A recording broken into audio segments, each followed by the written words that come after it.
Aquel día salió Jesús de la casa y se sentó junto al mar, y se le juntó mucha gente, y entrando él en la barca se sentó, y toda la gente estaba en la playa, y les habló muchas cosas por parábolas, diciendo: He aquí el sembrador salió a sembrar, y mientras sembraba, parte de la semilla cayó junto al camino, y vinieron las aves y la comieron. Parte cayó en pedregales, donde no había mucha tierra, y brotó pronto porque no había profundidad de tierra. Pero salido el sol, se quemó, y porque no tenía raíz, se secó. Y parte cayó entre espinos, y los espinos crecieron y la ahogaron. Pero parte cayó en buena tierra y dio fruto, cual al 100, y cual al 60, y cual a 30 por uno. El que tiene oídos para oír, oiga. Señor, esa es tu palabra, y tu palabra es verdad. Santifícanos en tu verdad, te lo pedimos. Amén. Hermanos, en esta mañana estamos prácticamente llegando a la parte, bueno, al desarrollo que habíamos estado hablando precisamente del ministerio del Señor, cómo Él va trabajando en nuestras vidas, a propósito de lo que sucedía. Recordamos hace unas semanas en Pentecostés, cómo la palabra de Dios va obrando primeramente de nosotros hacia afuera. Recordarán ustedes que hemos estado hablando de la parte, podríamos decir, misionera de la iglesia, de nuestro llamado como cristianos, esa necesidad de hablar sin temor, sin restricción, sin vergüenza, sin todo lo que hemos estado hablando de nuestra parte como misioneros, como evangelistas, como apóstoles del Señor en la tierra. Y este fruto del que hemos estado hablando es precisamente del que habla el Señor en el versículo 8, del que hablamos en el capítulo de hoy, el capítulo 13. Dice, hablando de la parábola del sembrador, que parte de las semillas cayó en buena tierra y dio fruto, cual al 100, cual al 60 y cual a 30 por uno. Hemos estado hablando de esta parte, evidentemente, ¿no? Como cuando el Señor hace su obra en nosotros, como cuando Él viene y pone su espíritu en nuestras vidas, y como decíamos, como leíamos hace un momento en la epístola, el espíritu que nos fue dado nos hace llamar a nuestro Dios Abba Padre, pues evidentemente da fruto, ¿no? Y no un fruto cualquiera, sino es un fruto en abundancia. Es un fruto en grandeza que, como recordaremos cuando hemos estudiado el Padre Nuestro, ¿se acuerdan cuando decimos el pan nuestro de cada día, dánoslo hoy? Oramos que el Señor bendiga la tierra, ¿no? Que haya mucho fruto como para que, el suficiente como para que se pueda cumplir toda la cadena de producción desde la agricultura hasta la venta y la oferta y la demanda, ¿no? Imagínense todo el fruto que debe haber como para que haya suficiente para sostener al que lo produce, como al que lo transporta, como al que lo empaqueta y nosotros que lo compramos. Estamos hablando de una abundancia que debe ser considerable, ¿no? Y sí, hermanos, empezamos hablando de esto porque es el espíritu del Pentecostés, precisamente. Dijo el Señor Jesús justo antes de ascender que le seríamos testigos en Jerusalén, en Samaria y hasta lo último de la tierra. Entonces esa es nuestra naturaleza cristiana, el hablar del Señor, el hablar del Evangelio a las personas que nos conocen. Y no obstante, hablando de esta comisión y de esta descripción de nuestra vida cristiana que dio el Señor Jesús, siempre hemos notado algo en particular. Cuando viene en nuestros pasajes dominicales, por ejemplo, este fragmento que dice el Señor: me seréis testigos en Jerusalén, en Samaria y hasta el último de la tierra. Que el Señor, cuando da esa descripción, por una razón empieza en Jerusalén. Por una razón, hermanos, y lo hemos sabido siempre, y siempre que tenemos la ocasión lo referimos. Por una razón el Señor le prohibió a sus discípulos, recordarán ustedes, el que ellos hicieran evangelismo entre los gentiles. ¿Sí? Evidentemente él ya sabía que después iba a venir San Pablo, y San Pablo se iba a encargar de la evangelización a las naciones y convertirse en el apóstol de los gentiles. Pero por una razón el Señor Jesús limitó a sus 12 apóstoles, a los originales por así decirlo, a solamente trabajar entre los judíos, simbólicamente en Jerusalén. Y es que, hermanos, no podemos hablar de un fruto que ayude y sostenga a otros si evidentemente no ha primero surgido en nuestra vida. Y hermanos, ese es el problema de toda iglesia que no evangeliza. Ese es el problema de toda iglesia que no crece. Que no podemos dar fruto si no ha habido primero crecimiento en nuestra vida. Y es un factor muy importante que debemos tener en cuenta, ¿sí? No puede haber fruto hacia afuera, no podemos esperar ni siquiera que haya abundancia hacia otros, si a duras penas, en el caso tuyo particular, a duras penas tienes para comer. Y ese es un asunto que debemos considerar. Por una buena razón el Señor envió primero a Jerusalén. ¿Por qué, hermanos? Pues porque nosotros conocemos la condición de Jerusalén. En qué situación espiritual estaba la corona de las naciones. En qué situación estaba el pueblo de Dios. Y en consecuencia, ¿qué es lo que debía suceder primero? Bueno, pues primero tenía que haber crecimiento, primero tenía que haber vida en Jerusalén, para, por ejemplo, después, si seguimos la analogía de simbolismos, primero tenía que haber vida en Jerusalén para entonces poder echarnos el problema de Samaria, por ejemplo. ¿Se acordarán ustedes lo que significaba Samaria, no, en aquel tiempo? Eran personas, la típica persona que nosotros conocemos. Ayer yo escuchaba una persona que decía la típica frase de: yo no soy religioso, pero sí soy espiritual. Esa frase que cae gordo, ¿no? Que parece que están cerca, parece que los tenemos en el cerro de al lado, como en el caso de Samaria, ¿no? Parece que están cerca, parece que somos lo mismo, pero no lo son. ¿Sí? Entonces, ¿cómo podemos aventarnos el gran problema que representa una Samaria, que parece que es, que parece que cree, que dice que es, y que etcétera, etcétera, si ni siquiera puedes con Jerusalén? Y entonces imagínense, si ni siquiera estás capacitado para salir de Jerusalén y mucho menos echarte a Samaria, ¿cómo esperas entonces ir hasta lo último de la tierra? Y ese es el problema. ¿Sí? Entonces hemos estado hablando del espíritu del Pentecostés, de dar fruto al 100, al 70, al 60 y al 30 por uno.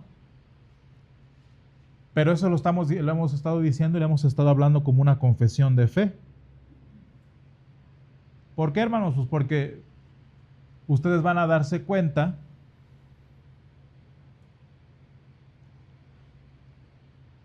que gracias al Señor, gracias a que es su obra, podemos empezar hablando con el final de la parábola. ¿Sí? Gracias a que es el Señor el que hace la obra, podemos empezar con el final de la palabra que dio fruto. ¿Cuál es el problema? Que si empezamos desde lo que nosotros somos, pues obviamente por una razón el Señor nos dio las parábolas de inicio a fin, de principio a fin, no de fin a principio. ¿Por qué, hermanos? Pues porque si bien la obra del Señor está escrita en el versículo 8, todos los versículos anteriores están escritos desde nosotros. ¿Sí? Dice que aquí salió el sembrador a sembrar, y mientras sembraba, parte de la semilla cayó junto al camino, y vinieron las aves y la comieron. Parte cayó en pedregales, donde no había mucha tierra, y brotó pronto, porque no tenía profundidad la tierra, pero salido el sol se quemó, y porque no tenía raíz se secó. Y parte cayó entre espinos, y los espinos crecieron y la ahogaron. Y de hecho, recordarán ustedes que esta es una de esas parábolas que el Señor Jesús explica tanto con claridad como tampoco la hace muy profunda, que digamos. Dice: oíd pues vosotros la parábola del sembrador.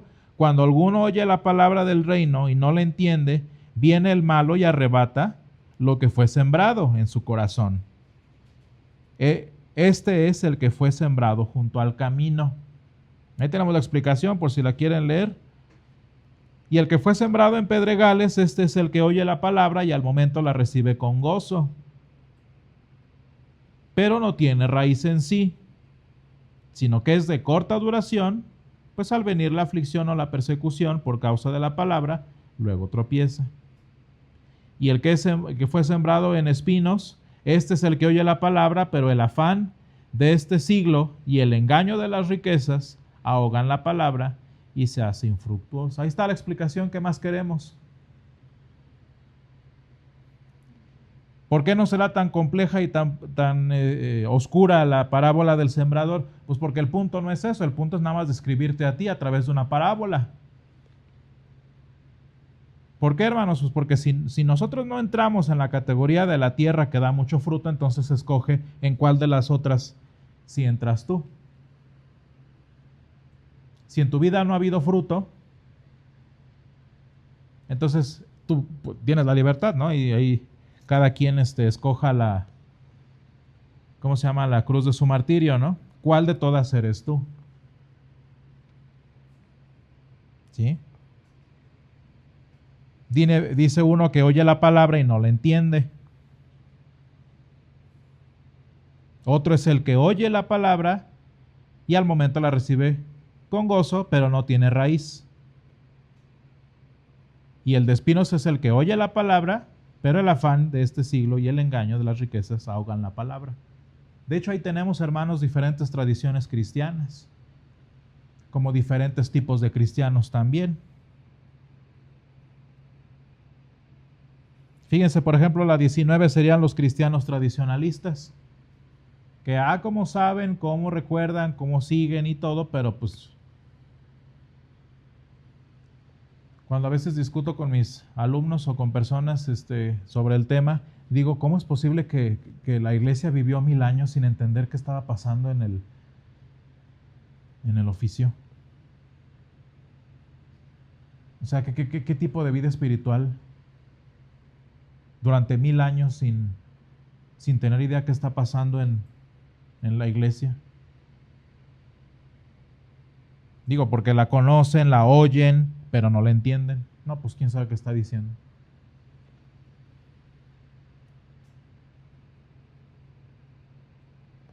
Y ahí uno se pregunta, entonces, ¿qué haces ahí, no? Si no la estás entendiendo. No, pues es que y sacan razones, ¿no? Y ahí es donde nosotros vemos precisamente detrás de cada una de las cuestiones de las que habla aquí el Señor Jesús. Fíjense lo interesante que es ir a la iglesia sin una razón.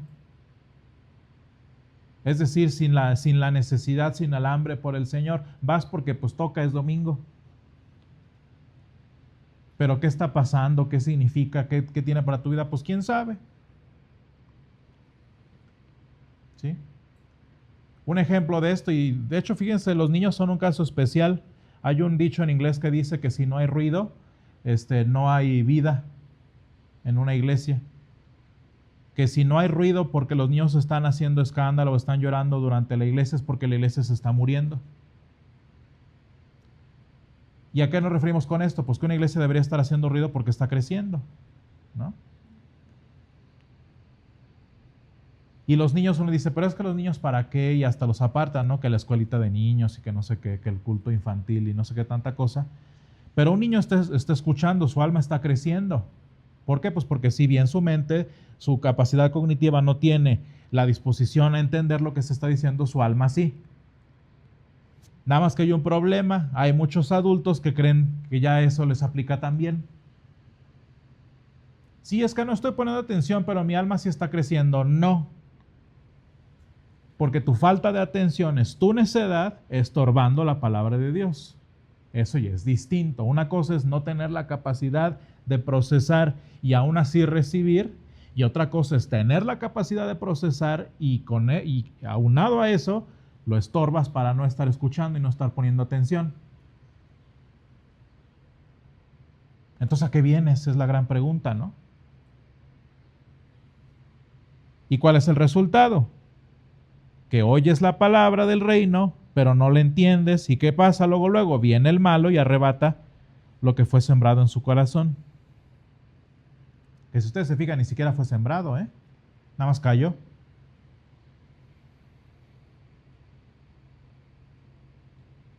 El que a mí más me duele y me molesta también, el versículo 20, el que fue sembrado en pedregales, es el que oye la palabra y al momento la recibe con gozo. ¡Ay, cómo estamos llenos de eso, sí o no! Montón de gente que les encanta lo revolucionario del evangelio, que les encanta pues, ¿qué será? Lo extraño, lo anacrónico de la iglesia cristiana, y se emocionan y hasta parece y lo alborotan a uno, ¿verdad? Me acuerdo que de niño yo siempre crecí escuchando gente que le decía a mi mamá, por ejemplo, o al pastor Flores, no, sí, pastor, y va a ver que desde hoy y que quién sabe qué y que le prometo y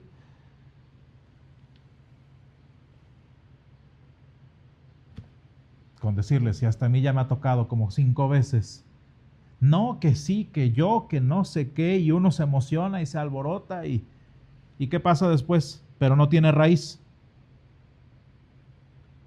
¿Por qué? Porque es todo emoción, es todo puro morbo, si quieren verlo, curiosidad, lo que ustedes quieran. Y viene la aflicción. Y viene cuando de verdad tienes que pararte, tienes que hacer frente por lo que crees. Pero como estás entre piedras, pues te tropiezas con ella. A la hora que viene, por ejemplo, la prueba de la lujuria, la prueba de la vergüenza, la prueba de pues lo que ustedes quieran, no es que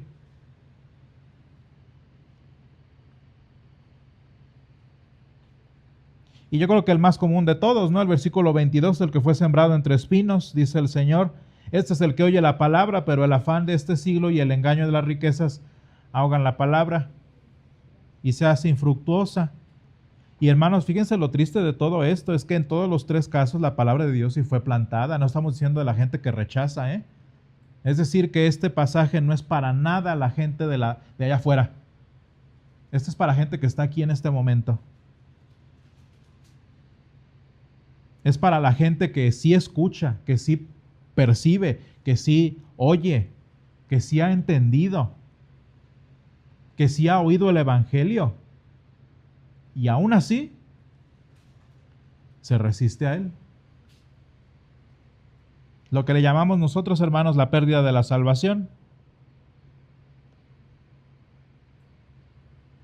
Porque si recibiste, si fuiste salvo, si escuchaste, si el Señor te hizo crecer, pero tú te resististe.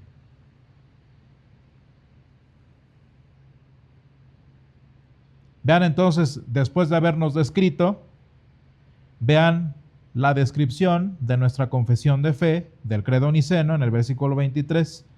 Mas el que fue sembrado en buena tierra, este es el que oye y entiende la palabra y da fruto. Fíjense, oye, entiende y da fruto. Y en consecuencia produce al 100 y al 60 y al 30 por uno. Y ese es nuestro problema.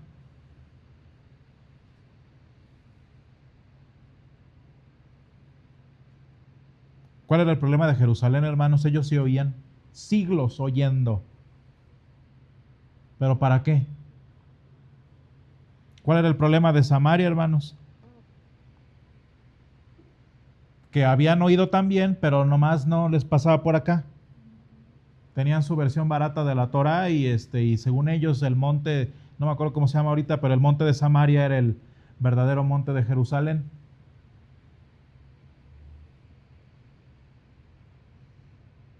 ¿Cuál se supone que es el propósito del Señor, hermanos? Que lo último de la tierra, es decir, nosotros, su iglesia, seamos los que demos fruto. ¿Cuál es el problema, hermanos? Que yo no sé cuántos de nosotros oímos en Jerusalén.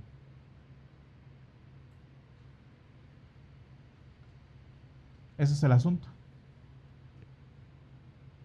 ¿Sí? Ese es el gran problema.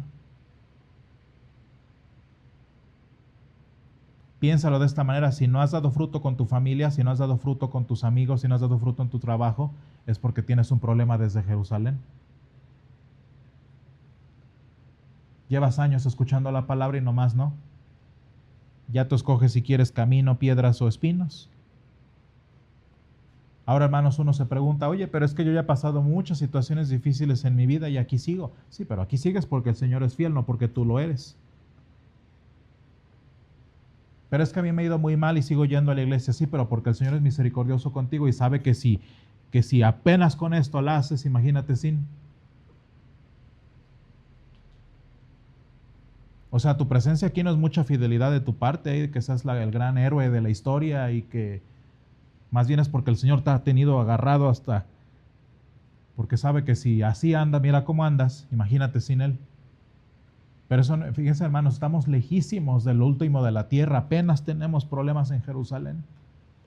No esperes que pegue en tu familia, no esperes que pegue en tu trabajo, no esperes que pegue en tu vida personal si ni siquiera pega en tu corazón.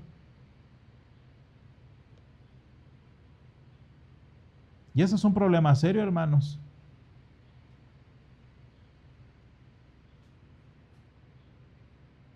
Y se da por muchas cosas. Ustedes vean, estamos hablando de que el que oye, el que entiende, piénsalo de esta forma. ¿Cuántas veces a la semana escuchas la palabra de Dios? ¿Cuántas veces a la semana te pones a leer la Biblia, te pones a escuchar? Ay, no es que estoy muy ocupado. Bueno, pues yo estoy de vacaciones perpetuas. Es que tengo muchos compromisos, que tengo muchos problemas. Le digo a mis alumnos, el que tiene chance de estarse excusando en problemas, es que es un niño mimado que tiene tiempo de estarlo diciendo. Si los tuvieras, ni siquiera estarías hablando. Una persona con problemas de verdad sabe procesarlos y los vive. No anda llora y llora y, es que tengo muchos problemas. Esa es la raíz de los problemas. ¿Cómo esperas siquiera que haya crecimiento si la palabra de Dios viene como las semillitas que iban cayendo y tú eres como tierra que le hace así?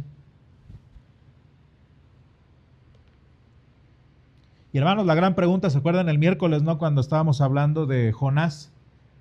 Jonás nos representa muy bien a muchos, ¿no? ¿Para qué, Señor, si ya sabes cómo son? ¿Para qué pierdes tiempo? Yo diría, ¿no? Con Nínive si nomás, ¿no? ¿Para qué?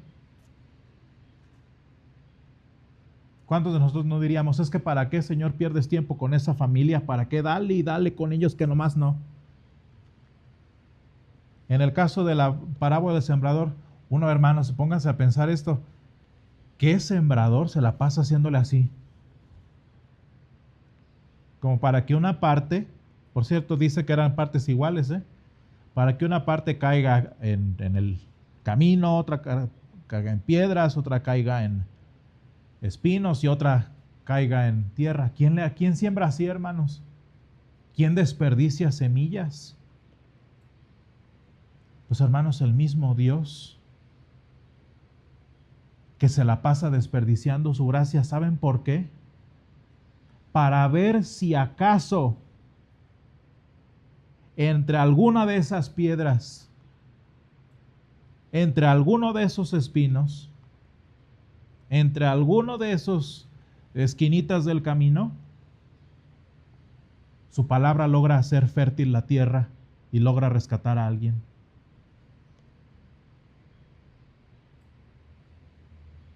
¿Cuántos años, hermanos, el Señor había labrado la tierra de Israel y no le había dado nada de fruto?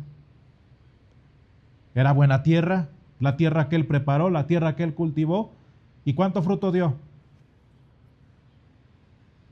Digo, ¿quién se pone a desperdiciar semillas, hermanos? Pues piensa esto, cada uno de nosotros, hermanos. Si tú piensas, es que el Señor, ¿para qué sigue gastando gracia en esa familia que nomás no entiende, en esa hermana que nomás sigue lo mismo después de tantos años? ¿Por qué el Señor no nada más la tira a la basura y sigue con alguien que sí dé resultados? Pues porque, hermanos, cada persona que ha escuchado al Señor estaba entre espinos, entre piedras y en el camino. Y de ahí es donde el Señor sacó fruto, porque su palabra, dice en Isaías, lo leíamos hace un momento, es la que hace que la tierra sea fértil. Porque su palabra es la que hace que ese corazón de entre piedras, que ese corazón de espinos, que ese corazón en el camino, sea el que dé fruto. Así que, hermano, nosotros tenemos una doble exposición aquí. El Señor ya hizo su obra en tu vida. No hay razón para no dar fruto.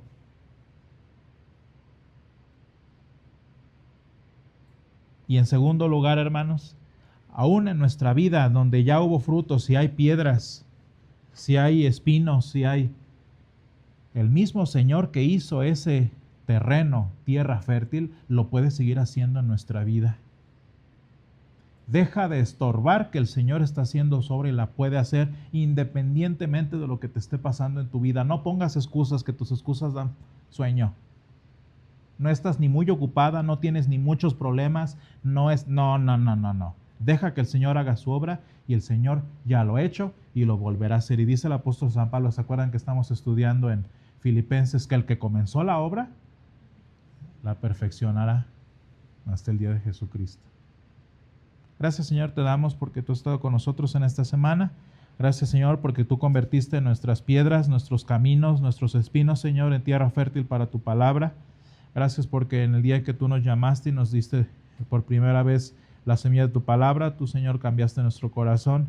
Te pedimos, Señor, que sigas haciéndolo en nuestra vida, que nos ayudes a dar fruto, que nos ayudes, Señor, a dejar de poner excusas, a dejar de poner, Señor, mentiras a tu palabra. Señor, ayúdanos a dar fruto como tú anhelas, ayúdanos a compartir tu palabra, ayúdanos, Señor, a seguirte firmes en todo momento, Señor, que tu palabra sea la que cambie nuestro corazón y permítenos, Señor, dar fruto como siempre te pedimos.